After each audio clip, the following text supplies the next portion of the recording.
ارے کیا ہو گیا میرے بھائی کو؟ میں نے بستر کے پاس رکھی کرسی پر بیٹھتے ہوئے پوچھا۔ بس ہلکا سا بخار ہو گیا ہے، جمیل نے زیر لب مسکراتے ہوئے کہا۔ اس کے چہرے پر بھی نقاہت تھی۔ ڈاکٹر کے پاس گئے؟ نہیں بھائی، جمیل نے نفی میں سر ہلایا۔ میڈیسن کھائی ہے، انشاءاللہ جلد ٹھیک ہو جاؤں گا۔ انشاءاللہ، میں نے جواباً کہا۔ بھائی آپ کو ایک بات بتانی تھی، جمیل نے سرگوشیانہ لہجے میں کہا تو میں بے اختیار چونک کر اس کی طرف دیکھنے لگا۔ ہاں بتاؤ۔ کل سامنے والی لڑکی آئی تھی نا؟ ہاں۔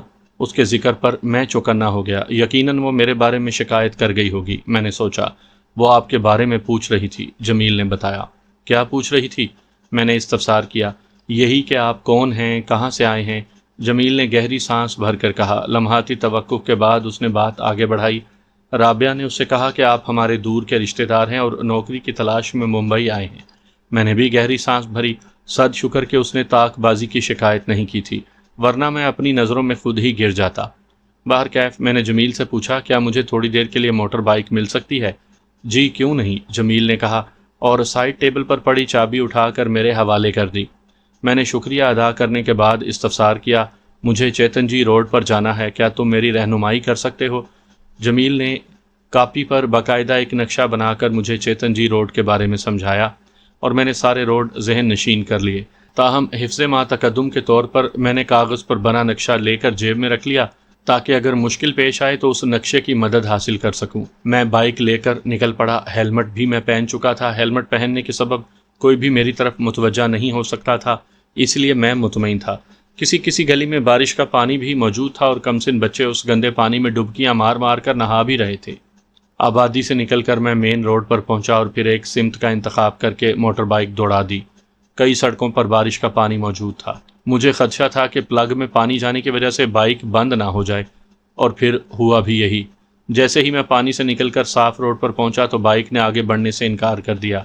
میں نے کک پر کک ماری لیکن بائیک نے سٹارٹ ہونا تھا نہ ہی ہوئی۔ مجھے قرب و جوار میں کوئی بھی موٹر میکینک کی دکان نہ ملی۔ مجبوراً میں نے بائیک لے کر واپس پیدل گھر کی طرف چلنا شروع کر دیا تاکہ بارش کے شروع ہونے سے پہلے گھر پہنچ جاؤں۔ میں نے ہیلمٹ نہیں اتارا تھا۔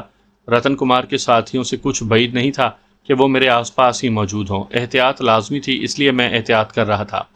میں بامشکل گھر واپس پہنچا۔ دروازے پر دستک دی تو جمیل کے چھوٹے بھائی اختر نے دروازہ کھولا۔ مجھے دیکھتے ہی اس نے سلام کیا اور ساتھ ہی ایک سائڈ پر ہو گیا۔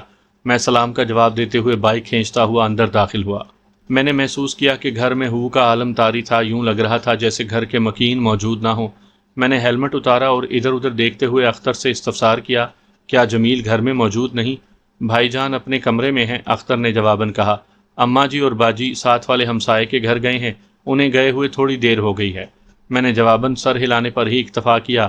اسی لمحے جمیل بھی کمرے سے باہر آیا۔ مجھے دیکھتے ہی پوچھا، علی بھائی کام ہو گیا؟ نہیں جمیل، میں نے زیر لب مسکراتے ہوئے کہا، راستے میں پانی بہت تھا، راستے میں بائیک بند ہو گئی، جب کوشش کے باوجود سٹارٹ نہ ہوئی تو میں واپس آ گیا۔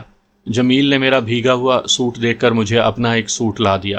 میں نے سوٹ لے کر شکریہ ادا کیا اور اپنے اوپر والے پورشن میں چلا گیا۔ جمیل کا قد و قامت تقریباً میرے برابر تھا، اس لیے اس کا لباس مجھے فٹ آیا۔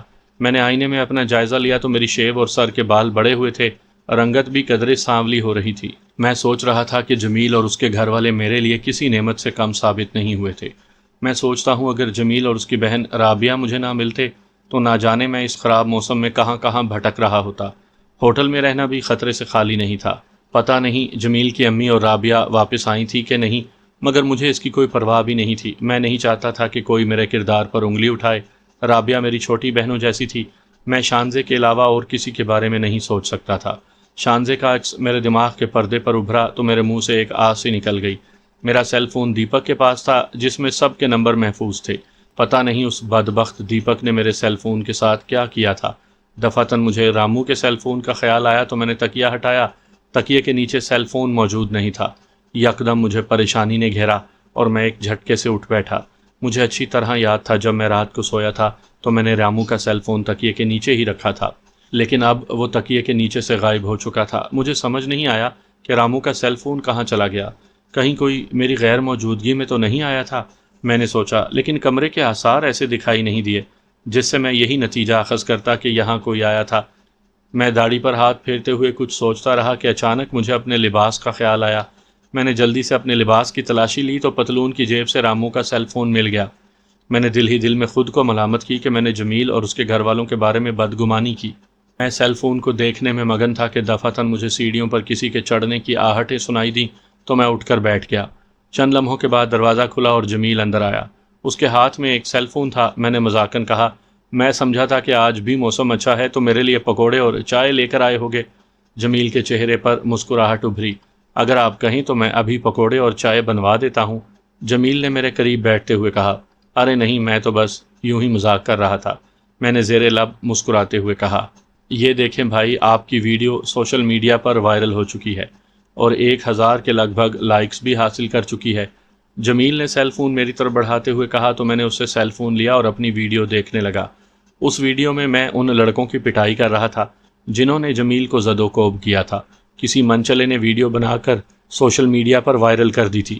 اس ویڈیو میں میرا چہرہ واضح دکھائی نہیں دے رہا تھا، لیکن پہچاننے والے مجھے پہچان بھی سکتے تھے۔ میں نے سر پر کیپ پہنی ہوئی تھی اور دوران فائٹنگ میرے سر سے کیپ نہیں اتری تھی۔ جمیل کے لیے یہ خوشی لیکن میرے لیے تشویش کا باعث تھی۔ اس ویڈیو کے ذریعے دیپک اور اس کے ساتھی مجھ تک پہنچ سکتے تھے، اس لیے ایک نئی پریشانی دامنگیر ہوئی۔ تاہم میں نے خود پر قابو رکھا اور چہرے پر ایسے تاثرات نہ لایا جس سے جمیل کو شک پڑتا اور مجھ پر سوالات کی بوچھاڑ کر دیتا۔ لوگ بہت تیز ہیں، جہاں کہیں کوئی واقعہ دیکھا فوراً ہی ویڈیو بنا لی۔ آپ ٹھیک کہتے ہیں علی بھائی، جمیل نے میری ہاں میں ہاں ملائی۔ لوگوں کو اور کوئی کام بھی تو نہیں۔ اچھا خیر، میں چلتا ہوں اور آپ کے لیے پکوڑے اور چائے بنواتا ہوں۔ ساتھ ہی جمیل اٹھ کر کھڑا ہوا تو میں نے سیل فون اس کے حوالے کر دیا۔ یہ ویڈیو کس نے دکھائی ہے؟ ساتھ والے پڑوس میں رابعہ کی سہیلی ہوتی ہے، اسی نے بتایا تھا کہ ہم بہن بھائی کی ویڈیو سوشل میڈیا پر وائرل ہے، جمیل نے جواباً کہا۔ چنانچہ رابعہ نے گھر آ کر ویڈیو سرچ کی تو سامنے آ گئی۔ جمیل کے جانے کے بعد میں ایک بار پھر تشویش میں گھر گیا۔ بے چینی مجھ پر غالب آ گئی اور میں نے اٹھ کر ٹہلنا شروع کر دیا۔ میں نے سوچا کہ اگر اس ویڈیو کی مدد سے دیپک اور اس کے ساتھی یہاں پہنچ گئے تو یہ جمیل اور اس کے گھر والوں کو بھی نقصان پہنچائیں گے۔ وقت کم تھا اور مجھے جلد سے جلد کچھ کرنا تھا۔ تھوڑی دیر بعد جمیل چائے اور پکوڑے لے کر آ گیا۔ جمیل نے ٹرے میز پر رکھنے کے بعد مجھ سے کہا، آئیں علی بھائی۔ پکوڑے کھانے کے ساتھ اور چائے نوش کرنے کے ساتھ ساتھ ہم باتیں بھی کرتے رہے۔ موضوع گفتگو ویڈیو ہی تھی جس نے مجھے پریشانی میں مبتلا کیا ہوا تھا۔ شاید یہ انسانی حص تھی کہ جمیل نے میری پریشانی بھانپ لی۔ اس نے پرغور نظروں سے میرے چہرے کے تاثرات کا جائزہ لیتے ہوئے استفسار کیا، علی بھائی کیا کچھ ہوا ہے؟ مجھے اپنی غلطی کا احساس ہوا، تاہم میں نے نارمل لہجے میں استفسار کیا، نہیں، تمہیں ایسے کیوں لگا؟ میں نے نفسیات پر کافی مضامین پڑھے ہیں، اس لیے مجھے بھی انسان کی نفسیات کے متعلق معلومات ہیں۔ آپ کے چہرے کے تاثرات ایسے ہیں جیسے آپ اندر ہی اندر کچھ پریشان ہیں۔ شاید میرا اندازہ غلط بھی ہو، لیکن میرا دل کہتا ہے کہ میں نے صحیح اندازہ لگایا ہے۔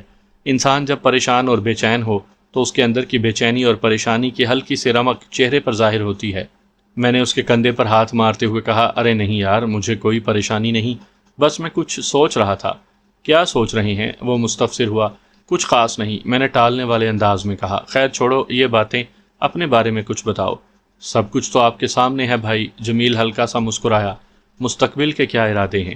آپ کو بتایا تو تھا کہ سرکاری محکموں کے علاوہ اب ایک پرائیویٹ کمپنی میں جاب کے لیے سی وی دی ہوئی ہے، شاید آپ بھول گئے۔ جمیل نے بتایا تو مجھے یاد آ گیا۔ مجھے اندر ہی اندر خفت ہوئی، تاہم میں نے مسکراتے ہوئے کہا، او ہاں تم نے بتایا تھا، سوری یار میں بھول گیا تھا۔ جمیل نے میرے بارے میں پوچھا تو میں نے بتایا کہ میں بھی 14 جماعتیں پاس ہوں اور تمہاری ہی طرح نوکری تلاش کر رہا ہوں۔ مجھے وہاں رہتے ہوئے 2 دن ہو گئے تھے۔ بارش نے نظام زندگی اور کاروبار درہم برہم کر کے رکھ دیا تھا۔ شرافت صاحب بھی 2 دن سے دکان پر نہیں گئے تھے۔ انہوں نے بتایا تھا کہ ان کی دکان کے آگے بھی بارش کا پانی تالاب کی صورت میں جمع ہو گیا تھا، جس کی وجہ سے دکان تک جانے کا راستہ ہی نہیں تھا۔ علاوہ ازیں قرب و جوار میں بھی ساری دکانیں بند تھیں۔ مجھے رتن کمار، دیپک اور اس کے ساتھیوں کے بارے میں کچھ علم نہیں تھا۔ میرے لیے ان کے بارے میں آگاہی بے حد ضروری تھی، کیونکہ میں کسی چوہے کی طرح چوہے دان میں پھنسنے کا متحمل نہیں ہو سکتا تھا۔ مجھے یقین تھا کہ اب کی بار اگر میں رتن کمار کے ہاتھ لگا تو اس نے مجھے دوسری دنیا کے سفر پر روانہ کرنے میں 1 منٹ کی بھی تاخیر نہیں کرنی۔ امکان تو نہیں تھا کہ میرے دشمن جمیل کے گھر تک پہنچ سکیں گے، لیکن پھر بھی تقاضائے وقت احتیاط ضروری تھا۔ جس کماش کا رتن کمار انسان تھا، علی الحظا القیاس، وہ اپنے ہوٹل میں کم ہی بیٹھتا ہوگا۔ ممکن ہے ایسا نہ بھی ہو، لیکن خوبصورت لڑکیوں کے حصول کے لیے وہ اپنے ملک سے دوسرے ممالک کے سفر کرتا رہتا تھا۔ کئی بار مجھے اس کی امریکہ میں موجودگی کا علم ہوا تھا، لیکن افسوس اس بات کا تھا کہ وہ میرے ہتھے نہیں چڑھ سکا تھا۔ ورنہ میں اسے تڑپا تڑپا کر نرک میں پہنچا دیتا۔ میرے شب و روز اسی گھر میں گزرنے لگے۔ مجھے وقت پر ناشتہ، دوپہر اور رات کا کھانا مل جاتا تھا۔ خدا خدا کر کے بارش کا سلسلہ تھما تو میں نے سکون کا سانس لیا۔ آہستہ آہستہ نظام زندگی اور کاروباری زندگی معمول پر آنے لگے۔ میرے پاس دیال سنگھ کا نمبر تھا اور میں اسے کال کر کے بلانے کا سوچنے لگا۔ میں کافی دیر تک سر بگریبان بیٹھا دیال سنگھ کے حوالے سے سوچتا رہا۔ بالآخر میں نے اسے بلانے کا ارادہ ترک کر دیا۔ اس پر اعتبار کرنے کے لیے میرا دل مطمئن نہیں تھا، اس لیے میں نے اکیلے ہی اینڈرسن کی رہائش گاہ پر جانے کا فیصلہ کیا۔ کافی دنوں سے میں گھر میں محصور تھا اور فارغ بیٹھ بیٹھ کر اکتا گیا تھا۔ چنانچہ میں جمیل کو مطلع کر کے گھر سے نکلا اور مین سڑک کی طرف بڑھا۔ چور بازار میں پہنچا تو وہاں کافی گہما گہمی تھی۔ گو سڑکوں پر پانی تو موجود تھا اور لوگ اپنی مدد آپ کے تحت دکانوں کے سامنے جمع پانی نکالنے میں مصروف تھے۔ مجھے ایک رکشہ جلد ہی مل گیا۔ ڈرائیور ہندو تھا۔ میں نے رکشے میں بیٹھتے ہوئے اس سے کہا، چیترجی روڈ کی طرف چلو۔ جو حکم سرکار، کہنے کے ساتھ ہی ڈرائیور نے آٹو رکشہ سٹارٹ کرنے کے بعد گردن باہر نکال کر عقب میں دیکھا کہ کہیں کوئی گاڑی وغیرہ تو نہیں آ رہی۔ ایک گاڑی آ رہی تھی۔ جب وہ گزر گئی تو اس نے رکشہ موڑا اور پھر ہلکی رفتار سے آگے بڑھا دیا۔ میں دل ہی دل میں دعا گو تھا کہ آج سڑک پر کوئی مسئلہ نہ ہو اور میں بخیر و عافیت چیتن جی روڈ پہنچ جاؤں۔ شکر تھا کہ 40 منٹ کی ڈرائیونگ کے بعد ڈرائیور نے مجھے چیتن جی روڈ پہنچا دیا۔ میں چیتن جی روڈ پر کافی دیر ادھر ادھر بھٹکتا رہا لیکن مجھے اینڈرسن کی کوٹھی دکھائی نہ دی۔ شاید میں لوکیشن بھول گیا تھا۔ یہ بہت برا ہوا تھا۔ میری ساری محنت پر پانی پھر گیا۔ یہ کیسے ہو سکتا تھا کہ میں لوکیشن بھول گیا تھا، حالانکہ میری یادداشت بہت اچھی تھی۔ مصلحتوں کے تقاضوں کو مد نظر رکھتے ہوئے میں نے یہی فیصلہ کیا کہ مجھے واپس جانا چاہیے۔ البتہ میں کل دوبارہ آ کر اینڈرسن کی کوٹھی تلاش کروں گا۔ میں نے آٹو رکشے کی تلاش میں ادھر ادھر نظریں دوڑائیں۔ دوسری سڑک کے کنارے ایک ٹیکسی کھڑی تھی۔ میں کچھ سوچ کر سڑک کراس کر کے اس ٹیکسی کی طرف بڑھا۔ ٹیکسی میں ڈرائیور موجود نہیں تھا، مگر ٹیکسی کے ڈیش بورڈ پر مجھے ایک قلم پڑا دکھائی دیا۔ میں نے غور کیا تو مجھے یاد آیا کہ یہ تو وہی قلم ہے جس سے دیال سنگھ نے مجھے اپنا نمبر لکھ کر دیا تھا۔ کیا یہ دیال سنگھ کی ٹیکسی تھی؟ میں نے سوچا۔ میں نے ٹیکسی کے گرد گھوم کر دیکھا تو میرے منہ سے طویل سانس نکلی۔ یہ 100% دیال سنگھ کی ٹیکسی تھی۔ میں نے قرب و جوار میں دیکھا تو سامنے ہی ایک گلی سے دیال سنگھ آتا ہوا دکھائی دیا۔ وہ اپنی ہی دھن میں جھومتا ہوا آ رہا تھا۔ سڑک کراس کر کے جب اس نے ٹیکسی کے پاس کھڑے مجھے دیکھا تو وہ یوں رک گیا جیسے اس کے پیر زمین نے جکڑ لیے ہوں۔ وہ بنا پلکیں جھپکائے مجھے دیکھتا رہا جیسے میں دنیا کا 8واں عجوبہ ہوں۔ لمحاتی توقف کے بعد اس نے دونوں ہاتھوں سے آنکھیں مسلیں اور غیر یقینی لہجے میں مستفسر ہوا، او سرکار تسی وہی ہو نا؟ دیال سنگھ، تم تو یوں ریئیکٹ کر رہے ہو جیسے مجھے صدیوں کے بعد ملے ہو۔ میں نے زیر لب مسکراتے ہوئے کہا، ہرے! اس نے پرجوش انداز میں نعرہ لگایا اور آگے بڑھ کر والہانہ انداز میں مجھ سے چھپکلی کی مانند چمٹ گیا۔ بس کر دو دیال سنگھ، کیا مجھے مارنے کا ارادہ ہے؟ میں نے بلاخر تنگ آتے ہوئے کہا۔ بڑی ہی مشکل سے اس نے میری جان چھوڑ، اور تسی کتھے سی؟ اتنے دنوں سے میں آپ کے فون کا انتظار کر رہا تھا۔ مجھے فون کر لیتے یا اپنا نمبر دے دیتے۔ میرا فون گر گیا تھا دیال سنگھ، میں نے بہانہ تراشا۔ او ہو! دیال سنگھ نے افسوس کا اظہار کیا۔ سرکار تسی کے پاس میرا نمبر تو ہے نا؟ تسی مجھے فون کر دیتے، میں تسی کو نیا فون لا دیتا۔ اچھا خیر ہے، مارکیٹ کھلنے والی ہیں، تسی میرے ساتھ چلو، میں تسی کو نیا فون دلا دیتا ہوں۔ اس کی ضرورت نہیں، میں نے اسے روکا، جب ضرورت پڑی تو خرید لوں گا۔ ہیں؟ دیال سنگھ نے ہیں کو لمبا کھینچا۔ آج کے دور میں موبائل فون کی ضرورت کسے نہیں ہوتی؟ اچھا تسی ٹیکسی میں بیٹھو، باقی باتیں اندر کرتے ہیں۔ ہم ٹیکسی میں بیٹھ گئے۔ دیال سنگھ نے ٹیکسی سٹارٹ کر کے آگے بڑھائی تو میں نے پوچھا، دیال سنگھ تم کہاں سے آ رہے تھے؟ ایک بوڑھی سواری تھی، دیال سنگھ نے سامنے کی طرف دیکھتے ہوئے کہا۔ اس نے کہا کہ میں اکیلی سڑک کراس نہیں کر سکتی، اس لیے میں نے اسے سڑک بھی کراس کرائی اور اس کے گھر تک چھوڑ آیا۔ پتہ نہیں وہ مجھے کہاں لے جا رہا تھا، اس لیے میں نے اس سے پوچھا کہ مجھے کہاں لے جا رہے ہو؟ رتن کمار کے پاس، دیال سنگھ نے جواباً کہا تو میں بے اختیار چونک پڑا۔ میرے اعصاب بھی تن گئے اور دماغ میں آندھیاں چلنے لگیں۔ میں پرغور نظروں سے دیال سنگھ کی طرف دیکھ رہا تھا۔ میرے بے ساختہ انداز پر وہ کھلکھلا کر ہنس پڑا اور ہنستے ہنستے ہی بولا، سرکار پریشان ہو گئے نا؟ میں تسی کے ساتھ مذاق کر رہا تھا، میرے مذاق پر ناراض نہ ہونا سرکار۔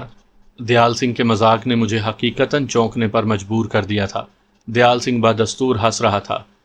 پھر دیال سنگھ نے ڈیش بورڈ سے منرل واٹر کی بوتل نکالی اور ڈرائیونگ کرنے کے ساتھ ساتھ پانی بھی پینے لگا۔ اس نے بوتل واپس ڈیش بورڈ میں رکھی اور مسکراتی نظروں سے میری طرف دیکھا۔